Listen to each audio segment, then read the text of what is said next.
আপনাদের অনেকেরই খুব প্রশ্ন রয়েছে যে আমি কারোর স্কুলে কেন লেটার পাঠিয়েছিলাম, মেল পাঠিয়েছিলাম। ঠিক আছে, তো আজকে আপনাদের পুরো ব্যাপারটা একটু বলি। এই যে একটা বাচ্চা দেখছেন, ঠিক আছে, আমি লিখেছি আমার জ্যান্ত দুগ্গা। ঠিক আছে, এই বাচ্চাটি একটি মেয়ে, মেয়ে সন্তান, 3 মাস বয়স, অনলি 3 মান্থস। ঠিক আছে, আমারই কোনো রিলেটিভের বাচ্চা। আমাদের ভাই বোন দাদা থাকলে দিদি, তাদের সন্তানরা তো আমাদের কাছে আমাদের সন্তান তুল্যই হয়, তাই তো? এই বাচ্চাটির ছবিটা নেওয়া হয় কোথা থেকে নেওয়া হয়? আমার পড়ানোর যে চ্যানেলটা, আমি যেটা ভয়ে, মানে ভয়ে আতঙ্কে বিরক্তিতে হাইড করে দিয়েছি। কেন? র্যান্ডাম র্যান্ডাম সেটা থেকে পিকচার কালেক্ট করে দিনের পর দিন আমাকে অপমান করে যাওয়া হয়েছে। ঠিক আছে, যাই হোক, আমি টু দি পয়েন্ট বলি। এই যে বাচ্চাটির ছবি দেখছেন, আমি তখন কন্ট্রোভার্সি করতাম না, আমার চ্যানেলটা ছিল না, আমার চ্যানেলটা ছিল না, আমি একজন ভিউয়ার ছিলাম। এই বাচ্চাটিকে বলা হয়, আমার যেহেতু 2টি রেপ হয়েছে, আমার ধর্ষণ হয়েছে 2বার, 2বার ধর্ষণের ফলে এই বাচ্চাটা জন্ম নিয়েছে। একই কাসুন্দি কিন্তু, হ্যাঁ, একই কাসুন্দি, কিন্তু অনেকেই তো নতুন এসছেন আমার চ্যানেলে, জানেন না ম্যাটারটা, তাই আমার মনে হলো জানানোটা দরকার। এই বাচ্চা মেয়েটি 3 মাসের একটা শিশু। আপনারা বাচ্চাদের নিয়ে খুব কনসার্ন না? খুব কনসার্ন না চাইল্ড অ্যাবিউজ নিয়ে? এই বাচ্চাটা কী দোষ করেছিল বলতে পারবেন? আমি তো কন্ট্রোভার্সি ক্রিয়েটার ছিলাম না, তাই আমার তখন জানা ছিল না যে ভিডিও টু ভিডিও রিপ্লাই করতে হয়। আমি নর্মাল ভিউয়ার, চাইল্ড প্রোটেকশন নিয়ে আমি কাজ করি। এই বাচ্চাটিকে বলা হয়, আমার যে দুবার আমি ধর্ষিতা, এবং আমি টুইট করি, আমি তখন একটা টুইট করি, আমাকে বলা হয় ধর্ষণের ফলে আমি মানে মাথা খারাপ হয়ে গেছে, পাগল হয়ে গেছে, মানে যারা ধর্ষিতা হয় তারা উন্মাদ হয়ে যায়। ঠিক আছে, সেটা ভিডিওটা নেই, কিন্তু কিন্তু আমার কাছে আছে। যাই হোক, এই বাচ্চাটার কি দোষ বলতে পারেন? একটা ভিউয়ার কারোর ভিউয়ারশিপ ছেড়ে দিয়েছিল, তার কিছু ছবি বা লিঙ্ক যেগুলো আপত্তিকর ছিল, সে সেখান থেকে বেরিয়ে এসেছিল, জাস্ট দ্যাটস ইট, এর বেশি কিচ্ছু না। 2বার রেপড, সেই কথাটাও কিন্তু ততটা আঘাত করেনি। এই বাচ্চাটার প্রমাণ দেবেন সবার ফার্স্ট আমার এই একটা ভিউয়ারের অন্য পড়ানোর চ্যানেল থেকে বাচ্চাটিকে তোলা হয়েছে। ঠিক আছে, এবার এই ছবিটি দেখুন তো, এটা থামনেলে রয়েছে আমার বাবা আমার বিয়ের যে বৃদ্ধি হয়, বৃদ্ধি করছেন। ঠিক আছে, এবং আমার বাবার তখন মৃত্যুর 1 বছর হয়নি, আমার বাবা কোভিডের মতন একটা প্যান্ডেমিকে মারা গেছেন, এবং 3 দিনের মধ্যে, জাস্ট উইদিন 3 ডেজ, যেদিন ভর্তি করা হয়েছে তার 3 দিনের মধ্যে উনি মারা গেছেন। ঠিক আছে, কাউকে ভোগাননি, কোনো টয়লেট পটি কিচ্ছু না। অ্যাপোলো গ্লেনেগেলসে মারা যান। প্রচণ্ড বৃষ্টি হচ্ছিল সেদিন, 30শে ডিসেম্বর ছিল, সকাল 9টা 10-এ। একটা মেয়ে যার বাবার মৃত্যুর 1 বছর হয়নি, একজনের চ্যানেল নর্মালি সার্ভ করতে করতে তার কান্না দেখে সে তার চ্যানেল দেখে ভিউয়ারশিপ নেয়, 2-1 দিন হার্ডলি কথা বলে, তারপর আর কথা বলে না, কারণ তার কিছু আপত্তিকর ভিডিওস চলে আসে। সত্যি আপত্তিকর ছিল। তখন এই যে কাব্যগ্রন্থ বলে যার বাচ্চার স্কুলের কথা বলছেন, সেই ছবিটি, মানে 4 জনে মিলে এই ছবিটি পার্টিকুলার একটা ভিডিও করা ছিল আমার পড়ার চ্যানেলে, যেখানে এই একটা অনেকগুলো বাবার সাথে আমার পিকচার নিয়ে ফাদার্স ডে টাইটেলে লেখা ছিল বাবাকে ডেডিকেট করে। ভালো করে বুঝুন, থাম্বনেলে বাবা বৃদ্ধি করছেন সেই ছবি, এবং টাইটেলে লেখা ছিল বাবাকে ডেডিকেট করে। এটা একটা স্ক্রিনশট নেওয়া হয়, অনেকগুলো বাবার সাথে পিকচার ছিল, অনেকগুলো। চাইলে আমি ভিডিওটা আগেও দিয়েছি, আবারও দিয়ে দিতে পারবো। সেখান থেকে এই ভিডিওটা তোলা হয়, তুলে বলা হয় এই বয়স্ক লোকটি আমার স্বামী। কেন? ইনি আমাকে দয়া করে বিয়ে করেছেন, কারণ হচ্ছে আমার দুবার রেপ হয়েছে, এবং রেপের ফলে ওই 3 মাসের সন্তানটা হয়েছে। ফার্স্ট অ্যাটাক, এর আগেও অ্যাটাক করা হয়েছে, তুই এখানে কি করতে এসছিস, তুই মরে যা, ফুস হয়ে যা। হ্যাঁ, আমার জানা ছিল না বাংলা কন্ট্রোভার্সি ওয়ার্ল্ডে এরকম হয়। আমি কাউকে চিনতাম না, কাউকে চিনতাম না। এবং হারামিতা বলে কাকে ডাকা হতো আমি সেইটা দিয়ে পর্যন্ত সার্চ করেছিলাম, হারামিতা কাকে বলছে, এরকম পরিস্থিতি ছিল।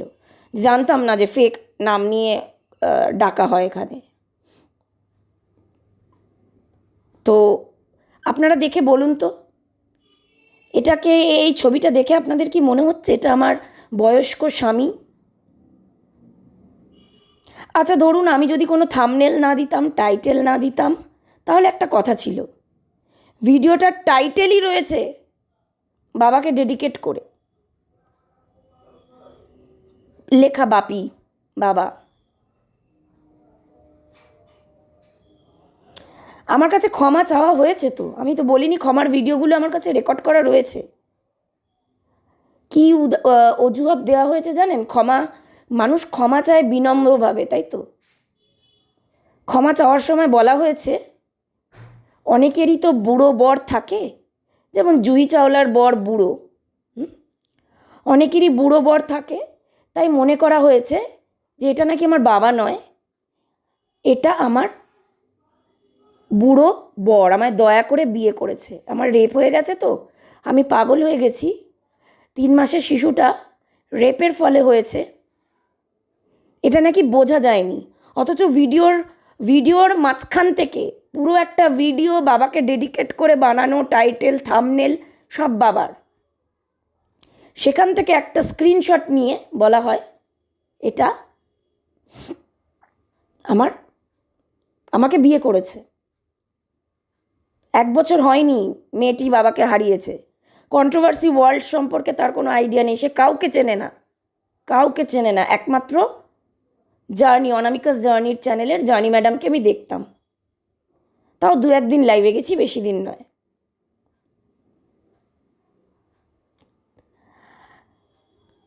বলুন, আপনারা বলুন, আপনাদের বক্তব্য রাখবেন। তাও মেয়েটি কিচ্ছু করেনি, সে একটা জিডি করেছিল, নর্মাল জিডি। থানাটা কারো বাবার সম্পত্তি নয়, যে যাবে সেই সেখানে তার কমপ্লেন লজ করতে পারে। মেয়েটি কি সেদিন ভুল করেছিল তার জানা ছিল না। কন্ট্রোভার্সি ওয়ার্ল্ডে মানে মুখেই রিপ্লাই দিতে হয়, জঘন্য থেকে জঘন্য ভাষা ব্যবহার করে মুখেই রিপ্লাই দিতে হয়, এটা জানা ছিল না তার। আজ না আফসোস হয় যে কাউকে কাঁদতে দেখে কেন তার লাইফ স্টোরিটা জানতে ঢুকেছিলাম। আপনাদের মনে হয় এটা, মানে আপনারা অনেকেই জানেন না তো, তাই এখানেও থামেনি। তখন অরণ্য বলে একটি ছেলে ছিল, সে বিভিন্নভাবে ওই মহিলাটির, মানে জার্নি ম্যাডামের বিভিন্ন পিকচার বিভিন্ন জায়গা থেকে কালেক্ট করে আনে, যেগুলো একটু ভালগার, একটু না অনেকটাই ভালগার, এক্সট্রিম লেভেলে ভালগার। এখন 2-1টা লিঙ্ক নেই আর, কিন্তু ভিডিওগুলো ডাউনলোড হয়ে বিভিন্ন মার্কেটে এখনও সার্কুলেট হচ্ছে। অরণ্যের বাবা একজন রেডিওলজিস্ট, বিখ্যাত ডাক্তার।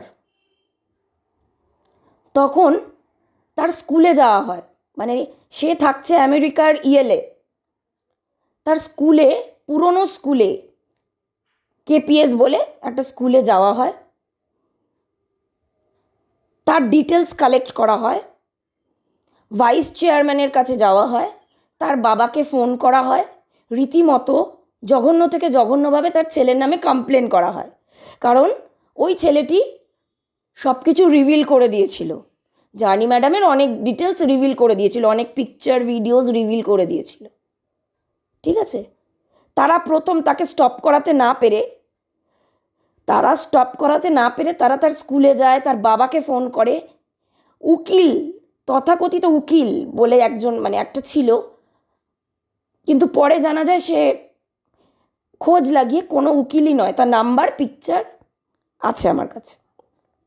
বলা হয় তার বাবার যে ক্লিনিকটা রয়েছে, ঠিক আছে, যে ক্লিনিকটা, সেই ক্লিনিকে যেখানে বিভিন্ন ধরনের টেস্ট হয়, প্যাথোলজিক্যাল ল্যাব, সেটাকে ভাঙচুর করা হবে।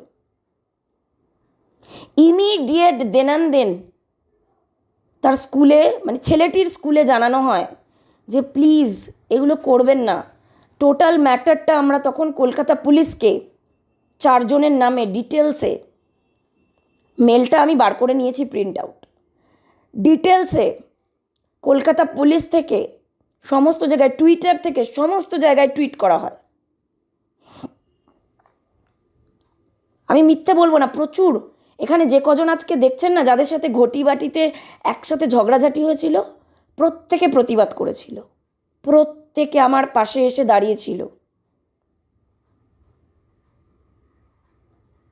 কারণ তারা জানতো যে এ ভিউয়ার, এ কন্ট্রোভার্সি ক্রিয়েটার নয়।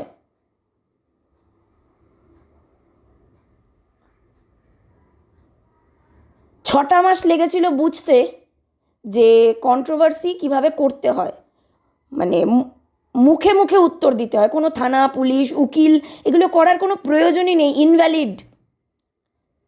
জার্নি ম্যাডামের জুতো চটি সব খসে গেছিল, বিভিন্ন জায়গায় তাকে যেতে হয়েছিল, দেখা করতে হয়েছিল।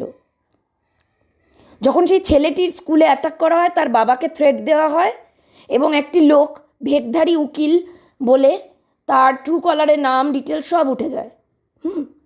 ফোন করা হয় এবং ইমিডিয়েটলি ছেলেটির স্কুলে মেল করে জানানো হয় প্লিজ ছেলেটির ব্যাপারে যদি কেউ কমপ্লেন করতে আসে, সেই মেলটিও রয়েছে, কমপ্লেন করতে আসে প্লিজ এন্টারটেন যেন না করা হয়।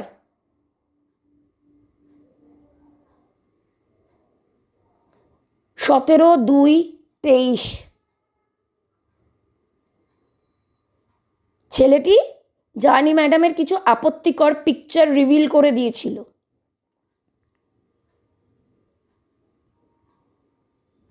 এবং অসহায়ের মতন তার বাবা ছেলেকে ফোন করছে, যেগুলো কি হচ্ছে বুঝতে পারছি না, ক্লিনিক ভাঙচুর করবে মানে। থানায় মেল করা হয়, ইএল থেকেই সে থানায় মেল করে। একটা রাতের মধ্যে এত কিছু ঘটে গিয়েছিল, আছে সেই ভিডিওটাও আছে যে স্কুলে যাওয়া হয়েছিল। তারপর স্টপ তো হয়ই না, টর্চার করা বা নানা ধরনের বিকৃত নাম নিয়ে কথা বলা তো স্টপ হয়ই না। ক্ষমা তো অনেক পরে চাওয়া হয়েছে, যাই হোক, ক্ষমারও আমি বলে দিলাম যেটাকে কি ক্ষমা করব, কি ক্ষমা করব। আপনারা হলে কি করতেন? ক্ষমা করতেন না কি করতেন আপনারা? এটা দিয়ে দেওয়া হয়। তো তারপরে গিয়ে এত কিছু ঘটে যাওয়ার পর যখন ওই কাব্য নামক মহিলাটিকে স্টপ করানো যাচ্ছে না, এক একটা দিন এক একটা স্ক্রিপ্ট, প্রত্যেক দিন 10টায় একটা করে গল্প আসতো। আমার বাবা তার কাস্টমার, আমার হাজব্যান্ড তার কাস্টমার, মানে ওই ফিজিক্যাল হয়েছে আর কি। রেড লাইট এরিয়ায় গিয়ে মারা গেছেন আমার বাবা, কোভিডে নয়। আজও আমার বাবাকে বেচা হচ্ছে মার্কেটে, আজও বেচা হচ্ছে।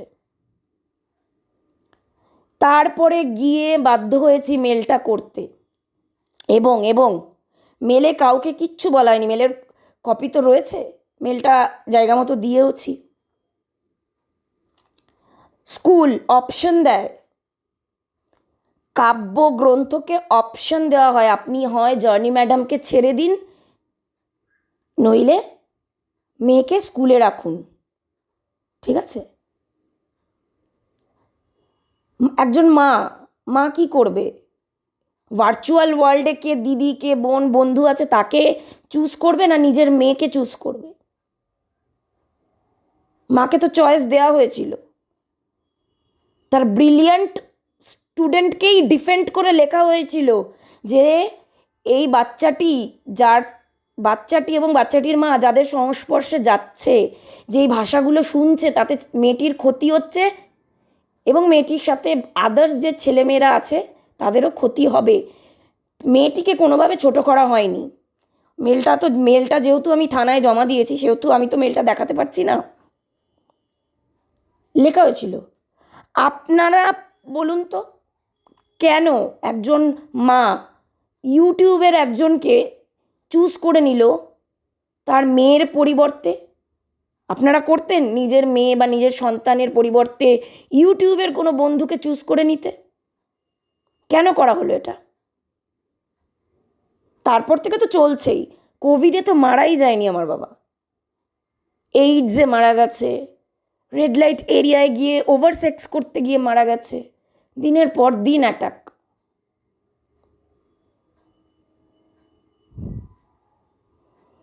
আপনাদের অনেকের কাছেই ছিল না ক্লিয়ার, মেডেল দেখেছেন, গায়ের শাড়ি ঢেকে অনেক কথা বলতে শুনেছেন, বাস্তবটা জানুন। আপনারা বলুন, এটা কি মনে হচ্ছে হাজব্যান্ড?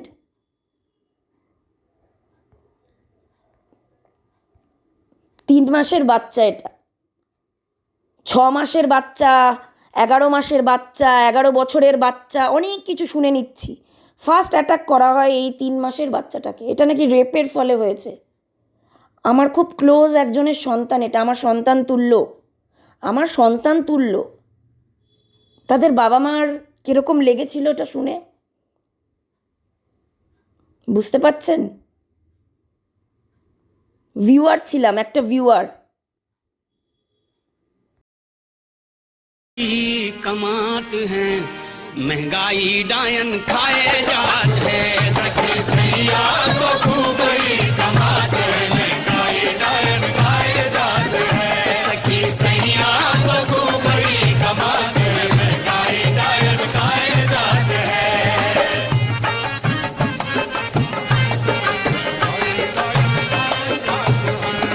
अरे हर महीना उछले पेट्रोल, डीजल का भी बढ़ गया मोल, शक्करबाई के काहे बोल,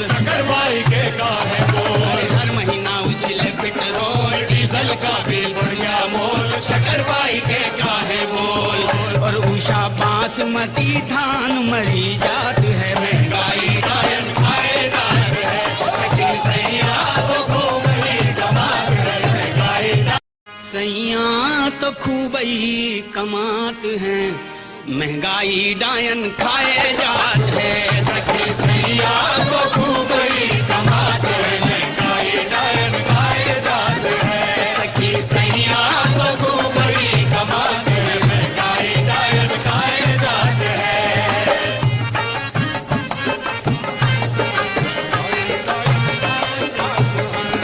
अरे हर महीना उछले पेट्रोल, डीजल का भी बढ़ गया मोल, शक्करबाई के काहे बोल, हर महीना उछले पेट्रोल, डीजल का भी बढ़ गया मोल, शक्करबाई के काहे बोल।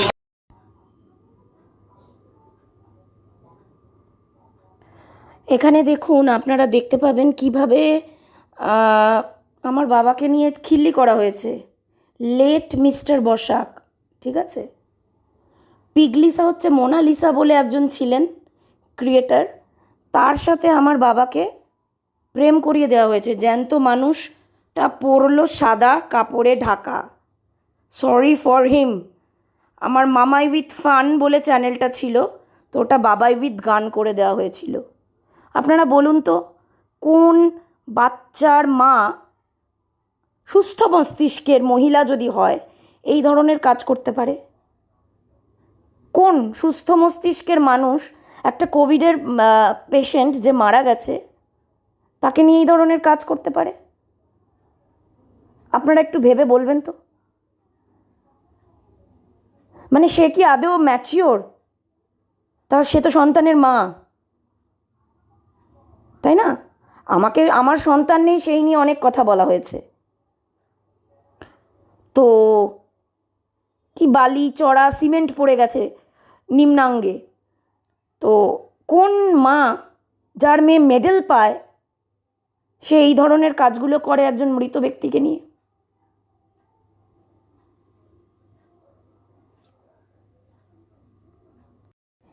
এই ছবিটা দেখতে পাচ্ছেন, এটাও আমার পড়ার চ্যানেল থেকে নিয়ে আমাকে মৃত ঘোষণা করে দেওয়া হয়। পরে আবার এই ছবিটা অন্য কেউ একজন ইউজ করেছে, যাই হোক তার নামটা নয়তো নাই বা বললাম। আমার চোখে তুলসী পাতা দিতে গিয়ে বেলপাতা দিয়ে দেয় ভুল করে। এই কাব্যগ্রন্থ যার মেয়ের জন্য আপনারা ফাইট করছেন তার এডিটেড পিকচার এটা। আমার বিধবা মা যে তার স্বামীকে হারিয়েছে সে বসে বসে দেখছে,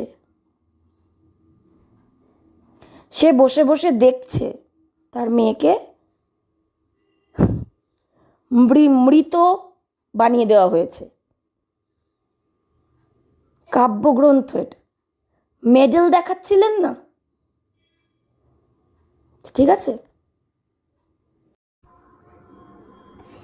এবার আপনারা শুনবেন যে স্ক্রিপ্ট লিখে দেওয়া হয়েছিল জার্নি ম্যাডামকে।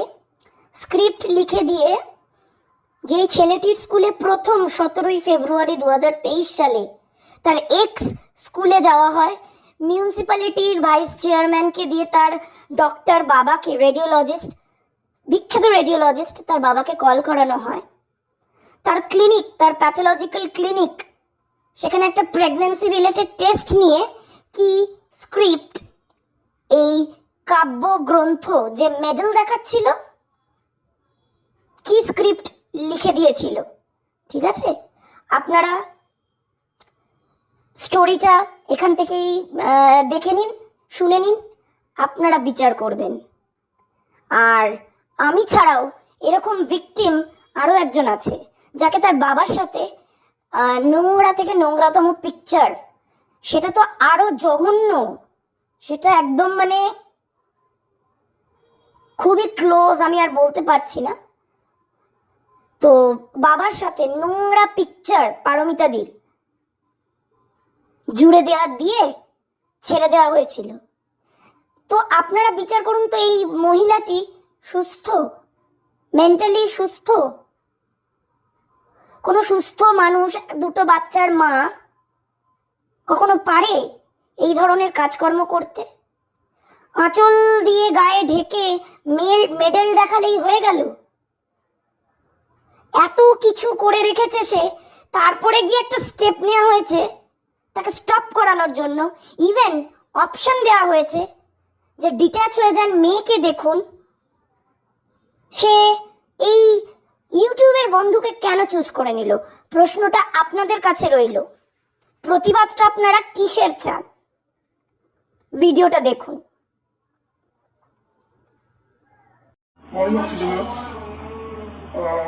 প্রথমে তোমাদেরকে উইশ করি লেজি মানডে।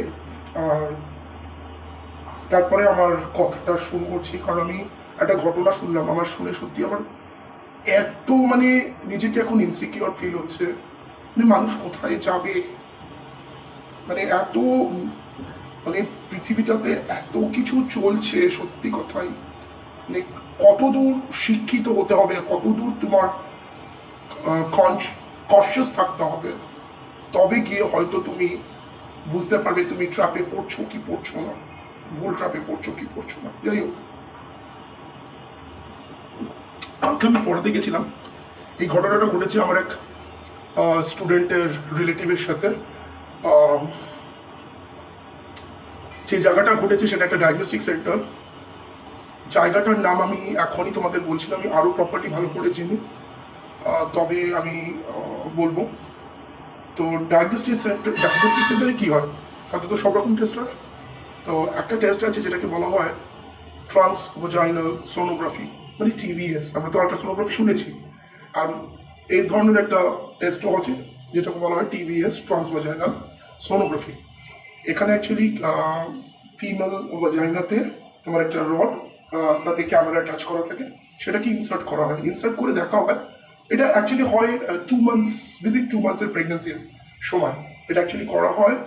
এটা দেখার জন্য যে ফিচার্সটা ঠিকঠাক এসছে কিনা, বা প্রপারলি আছে কিনা, বা প্রপারলি গ্রো হবে কিনা, এরকম একটা ব্যাপার। খুব একটা আমার জানা নেই, নলেজ নেই। এনিওয়েজ, তো সেই যে ডায়াগনস্টিক সেন্টারের কথা বলছি, তো সেখানেও এই টিভিএসটা হয়। ওখানে আমার ওই স্টুডেন্টের রিলেটিভ গেছি, তো ভেতরে বসেছিল, ভেতরে শোয়ানো হয়েছে। তা মিনিট 20 বাদে, মানে টেস্টটা চলছে না, মিনিট 20 বাদে ওই স্টুডেন্টের রিলেটিভের একটু সন্দেহ হয় যে কি এতক্ষণ ধরে কি হচ্ছে। ও তখন উঠে বসে, যেই উঠে বসে ও তখন দেখে রেডিওলজিস্ট কি হয়, ওটা তো তোমাকে বেডে শুয়ে দিল রেডিওলজিস্ট, ঠিক তোমার যেই জায়গাতে তোমার টেস্টটা হবে ঠিক সেই জায়গাটা একটা মনিটর নিয়ে তোমার বসে থাকে। তো উল্টো দিকে তো দেখলো রেডিওলজিস্টের চোখ মুখ এরকম একটা, বুঝতেই পারছো কি ধরনের একটা চোখ মুখ অবস্থা, যেমন একটা সেক্সুয়াল প্রিভিলেজ নেওয়ার যে, মানে তখন একটা ইয়ে আসছে ভিতরের যে উদ্বেগ, সেই চোখ মুখ, আর শরীরের জামা কাপড় ঠিক নেই। সাথে সাথে জিদিন করে এক চয় ওই স্টুডেন্টের ওই রিলেটিভটা, মানে তখন উনি আর কি হাতে পায়ে ধরছেন রেডিওলজিস্ট। সব থেকে বড় কথা, রেডিওলজিস্ট পরে আসছে সেটা, উনি হাতে পায়ে ধরছে, প্লিজ প্লিজ প্লিজ। তো প্রচণ্ড রেগে গেছে আমার স্টুডেন্টের রিলেটিভ। এখন দেখো, ও ফিল করেছে, ও বুঝতে পেরেছে, ও উঠে বসেছে। অনেকেই আছে যারা আমরা হয়তো আমাদের ক্ষেত্রেই অনেক মহিলারা আছে যেটা বুঝবো না এই ব্যাপারটা হচ্ছে, যিনি এইটার নাম করে, রডের নাম করে, উনি কোন রড ব্যবহার করছেন আর উনি কি করতে চেষ্টা করছেন। যখন ওই আমাদের স্টুডেন্টের ওই রিলেটিভটা আমার মানে ভেবেছে, ও তো মানে একদম মানে ডেসপারেটলি, আমি এক্ষুনি চিৎকার চেঁচামেচি করবো, সাথে সাথে ওকে ওর ওই নেকেড অবস্থায় যে ছবি টবি সমস্ত তুলে রেখেছে, ওকে ইয়ে করছে যে ওকে বার করে দেবে, ওকে ভাইরাল করে দেবে, নানান জায়গায় ফনসাইটে ওর এই ছবি লিক আউট করে দেবে। ভাবতে পারছো কি চলছে, এটা কি চলছে? মানে করবেও, আবার হুমকিও দেবে। আমার স্টুডেন্টের রিলেটিভ কাউকে জানাতে পারিনি, মুষ্টিমেয় কয়েকজন আমরা জেনেছি, তার মধ্যে আমি একজন। মানে এটা তো বুঝতেই পারছো, যদি এখন আমাদের ছবি আননোয়িংলি জায়গায় জায়গায় পোস্ট হয়, বুঝতেই পারছো অনেক সময় আমরা কিছু না করেও সেটা শিকার হই। বোঝা গেল?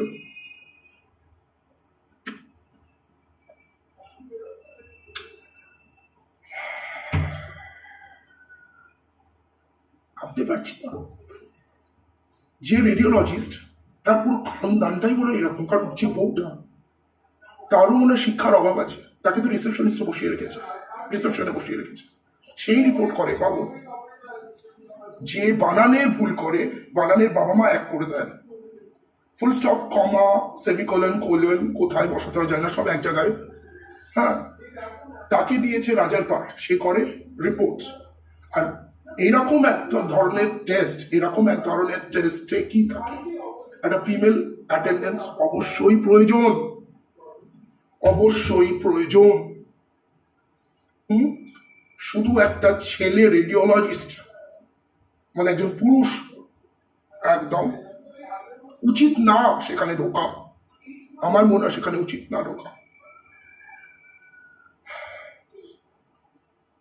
মানে কত দূর পর্যন্ত, কতখানি পর্যন্ত নোংরামি চক্রান্ত চলছে এখানে। ইনফ্যাক্ট ছবি তুলে রাখা হচ্ছে। না, এবার তুমি বলবে, তুমি পুলিশ কমপ্লেন করবে, আমার সেন্টারের নামে তুমি পুলিশ কমপ্লেন করবে, যাও করো, যাও করো। আমি তোমার ছবি কোথায় কোথায় দিয়ে দেবো। তো see, this is what happening. আর এটা শুধু ওনার সাথে হয়নি, আরো 2-3 জনের সাথে নাকি হয়েছে, সেটা আমি কনফার্ম না। ওর সাথে হয়েছে সেটা আমি কনফার্ম, কারণ ও নিজেই বলেছে। আর আমি শুনেছি নাকি এই পুরো জিনিসটার পিছনে ইনি, এনার ওয়াইফ, মানে যিনি রেডিওলজিস্ট, উনি, ওনার ওয়াইফ, ওনার 2 ছেলে, সবাই যুক্ত। এমনকি ওনার 2 ছেলে তো রীতিমতো সমস্ত সবার মহিলাদের ছবি নিয়ে এদিক ওদিক করছেই। এমনকি ওনার, এটা অবশ্য শোনা, আমি বলছি, মানে এখানে পুরোটাই এরা সমস্ত মহিলা আর পুরুষের প্রতি আসক্ত। এরা যেভাবে ডিসক্রিপশন দিয়েছে ওই আমার ওই স্টুডেন্টের রিলেটিভ, যে ওনার চোখ মুখে যে চেহারা, ওনার শরীরে ঘাম ঝরছে, আমি যখন উঠে দাঁড়িয়ে ওনাকে ওরকম অবস্থায় দেখেছি, ওনার শরীরে ওনার জামা কাপড় ঠিকঠাক ছিল না।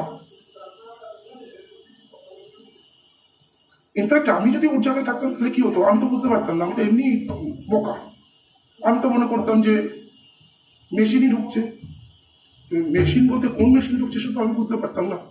ইনি বুঝেছেন, কিন্তু বুঝেও তো কিছু করতে পারলেন না। বুঝেও কি কিছু করতে পারছেন? আজকে ওনার বদনামের ভয়ে উনি চুপ রইলেন। কোটি টাকা, লাখ টাকা। তো আমার অ্যাকচুয়ালি এখানে আপনাদের কাছে একটা অনুরোধ, এটা আমি আমার পক্ষ থেকে না, এটা হলো ওই স্টুডেন্টের রিলেটিভের থ্রু দিয়ে আমি মেসেজটা আপনাদেরকে দিচ্ছি। প্লিজ দয়া করে এই সমস্ত আলছাল ডায়াগনস্টিক সেন্টারে যাবেন না। Diagnostic centre will be reputed one, থিজম, সুরক্ষা, এই সমস্ত জায়গায় যান। লাইফ লাইন এমন একটা ডায়াগনস্টিক সেন্টার যেখানে একটা এই ধরনের টেস্ট হচ্ছে, টিভিএস এর মতন টেস্ট হচ্ছে, যেখানে একটা ফিমেল অ্যাটেন্ডেন্স নেই। হ্যাঁ, অবশ্যই করে এটা মাথায় রাখবেন যে যদি এরকম টিভিএস, ট্রান্সভেজাইনাল সোনোগ্রাফি টেস্টের জন্য কেউ যান, তাহলে প্লিজ প্লিজ নিজের একজন তো থাকবেই, প্লাস দেখবেন ওই রুমের ভিতরে যেখানে টেস্টটা হচ্ছে সেখানে একটা লেডি অ্যাটেন্ডেন্স আছে কিনা। এটাকে please make sure that lady attendance must be present along with one of your family members। नहीं तो कुछ भी हो सकता है,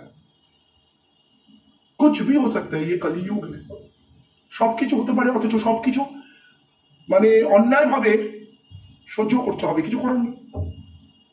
যেমন এই আমার স্টুডেন্টের রিলেটিভের সাথে হয়েছে, ও জানার পরেও কিছু করতে পারছে না, শুধু গিরিম করে মুখ পেঁচিয়ে একটা মেরেছে, এইটুকু, আর তো কিছু করতে পারলো না। তবে বলে না, বাপেরও বাপ আছে, নিশ্চয়ই এর নিষ্পত্তি তো একদম হবে, একদিন হবে, একদম বলছি একদিন হবে। আমার অ্যাকচুয়ালি আমার কোনো বার্তা না, এটা মেন বার্তা কিন্তু স্টুডেন্টের রিলেটিভের থ্রু দিয়েই আমি এটা দিচ্ছি। সে আমাকে বলেছে যে তুমি যেহেতু ছোটখাটো একটা ইউটিউবার, তো তুমি অ্যাটলিস্ট যতজনকে তুমি বলতে পারবে, কিছু জন তো অ্যাটলিস্ট জানবে। This is awareness for all of you. Be very careful, go for the test of course, but in a reputed council, and even make sure such kind of test has a female attendance and your family member has to be allowed, right? বোঝা গেল কি সাংঘাতিক সমস্ত চলছে। আমি অবাক, এরকমও হয়? মানে কি কি মানুষ কোথায় যাবে? আমরা তো জানি ডাক্তার হয় ভগবান, কারণ ডাক্তারের হাতে আমাদের সমস্ত কিছু নির্ভর করে, আমাদের জীবন মরণ। সেই ডাক্তারই ভোগ করার চেষ্টা।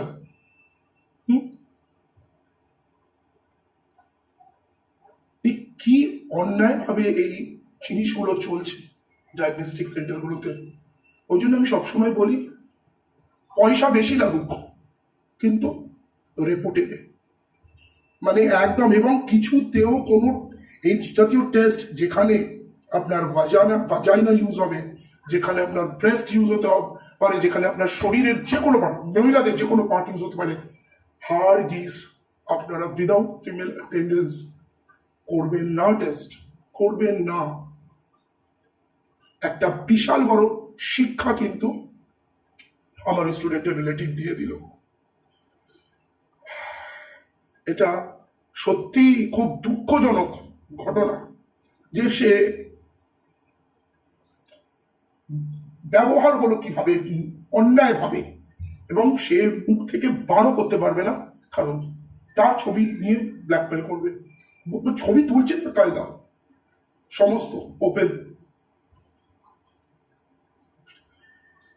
অন্যায়ভাবে সেই ছবিগুলো তো লিক আউট হচ্ছে, অন্যায়ভাবে অনেকের তো ছবি আমরা দেখতে পাচ্ছি। আমরা ওই জায়গায় কাজে লিপ্ত না হওয়া সত্ত্বেও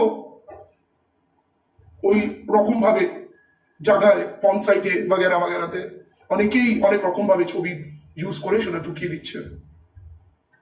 নিশ্চয়ই বুঝতে পারছেন যে কতটা বড় অন্যায় এবং অরাজকতা চলছে। তো beware of such diagnostic centers, beware and be very much careful with all such radiologists.